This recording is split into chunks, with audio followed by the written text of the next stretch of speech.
इस सन 2012 को मेरे पिताजी एक्सपायर हो गए दोस्तों, और पीछे छोड़ कर गए तो ये आरसीएम बिजनेस। आज उनकी मेहनत के कारण ये रवि शर्मा जो आज आपके सामने खड़ा है, पूरी जिंदगी बदल गई मेरी। आज मेरी लाइफ स्टाइल बदल गई। मेरी कॉलोनी का सबसे बड़ा बंगला मेरा है। हेलो, मेरी कॉलोनी का सबसे बड़ा बंगला मेरा है आरसीएम के कारण। मेरी कॉलोनी की सबसे लंबी कार मेरे पास है आरसीएम के कारण। हेलो, महीने के 15 दिन 32,000 फुट की ऊंचाई के ऊपर लंच, ब्रेकफास्ट और डिनर करता हूं मेरे दोस्त। 32,000 फुट की ऊंचाई, समझ गए? समझ गए? ये जिंदगी इस बिजनेस ने मेरे पिताजी की मेहनत के कारण मेरे को दी। आज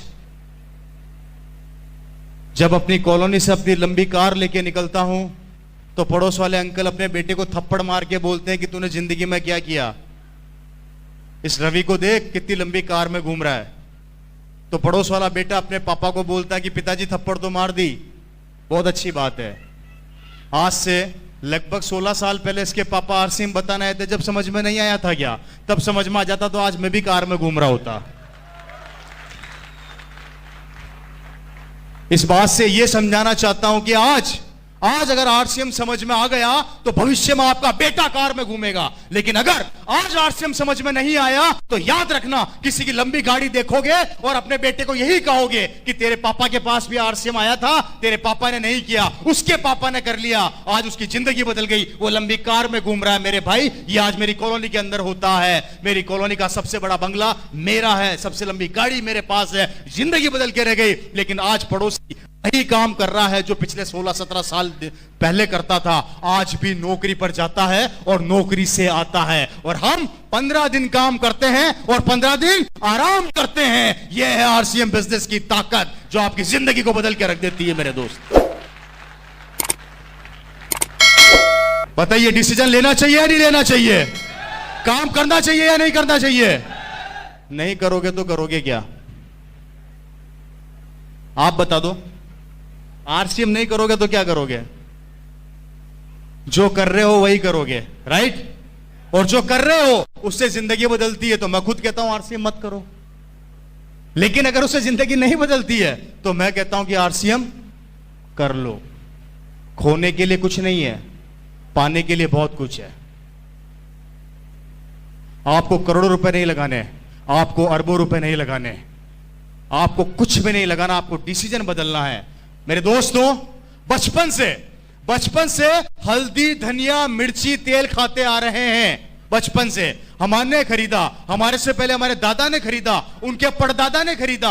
आज तक जो भी सामान खरीदते आ रहे हो, किसी न किसी को करोड़पति बनाते जा रहे हो। सही कह रहा हूं या गलत कह रहा हूं जी? कहां से लेके आते हो सामान? बाजार से। थोड़ी सी पिक्चर दिखाता हूं, थोड़ी सी ध्यान से देखिएगा। इसको आगे आ जाएगा एक बार, इसको आगे ले आइए। भैया, नींद तो नहीं आ रही है आप लोगों को? बात समझ में आ रही है कि नहीं आ रही मेरी? हेलो, आपको इसका थोड़ा सा मार्केटिंग प्लान समझाने की कोशिश कर रहा हूं, ध्यान से देखिएगा। बड़ी प्यारी चीज है। आप लोगों को यह बताया गया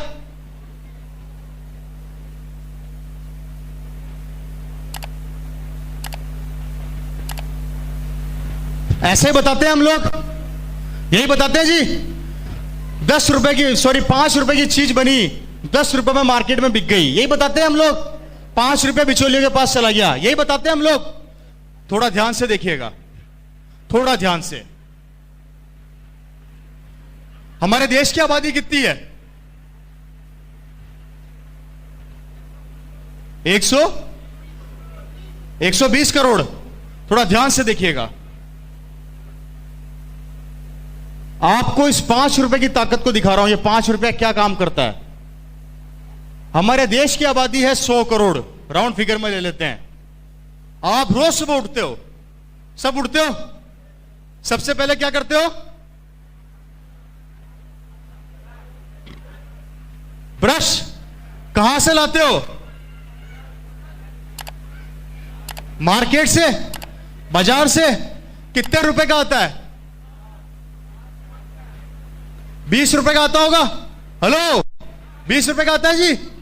20 रुपए का ब्रश आप लोग सब रोज सुबह उठते हो और बाजार से लेके आते हो। आपने कितना रुपया ज्यादा दिया? 20 रुपए की एमआरपी का ब्रश है, आप बाजार से लेकर आए, आपने कितना रुपया ज्यादा दिया उस ब्रश पे? 10 रुपया। कितना ज्यादा दिया जी? 10 रुपया। थोड़ा ध्यान से देखिएगा, आपने 10 रुपया ज्यादा दिया और 100 करोड़ की आबादी रोज सुबह ब्रश करती है। 100 करोड़ की आबादी इंटू 10 रुपया इज इक्वल टू 1000 करोड़ रुपया हमारी जेब से निकल गया।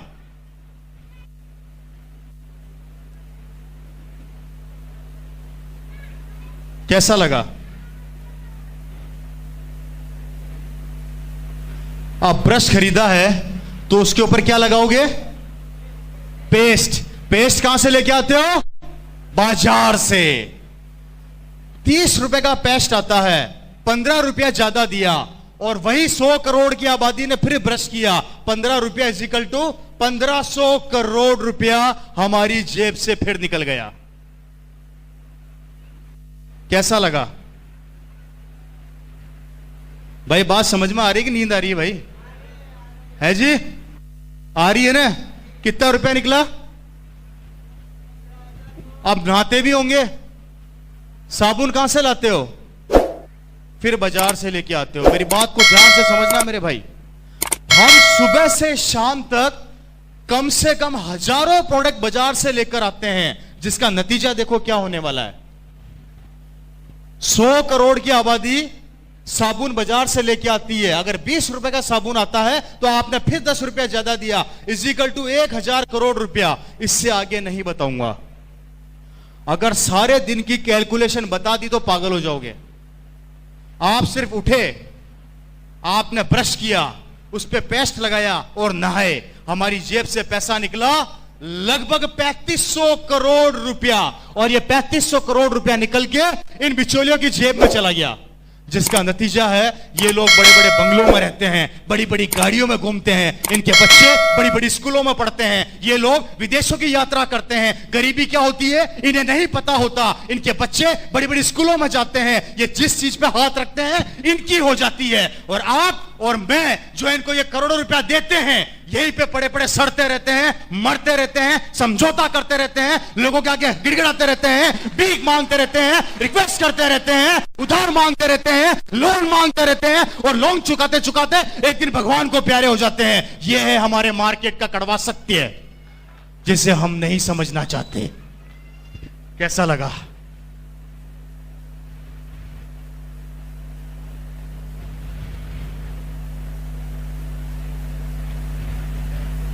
मुझे बताया गया था कि यहां के लोग भाषा नहीं समझते, कोई रिएक्शन आएगा नहीं, तो मतलब सही बात है क्या? इतना सन्नाटा क्यों है भाई? है जी? कैसा लग रहा है? मेरी बात को ध्यान से सुनिएगा। ये वो 3500 करोड़ रुपया है जो इनके पास जा रहा है और हम दे रहे हैं और हम देते रहेंगे। हमने दिया, हमारे दादा ने दिया, हमारे परदादा ने दिया, हमारे बच्चे भी देंगे और उनके बच्चे भी देंगे। देना तो पड़ेगा, देना तो पड़ेगा। और आरसीएम कहती है इस 3500 करोड़ का 40% पैसा अगर मैं आप लोगों में बांट दूं, कितना होता है जी?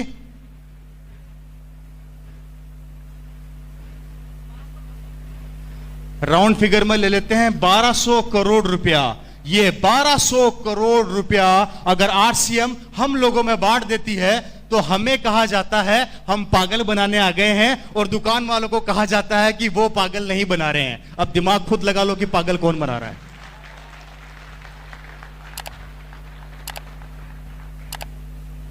पैसा तो जाएगा, इस दुकान से नहीं खरीदोगे तो उस दुकान से खरीदोगे, पैसा तो देना पड़ेगा। और जब देना ही है तो आरसीएम क्यों ना दो मेरे भाई?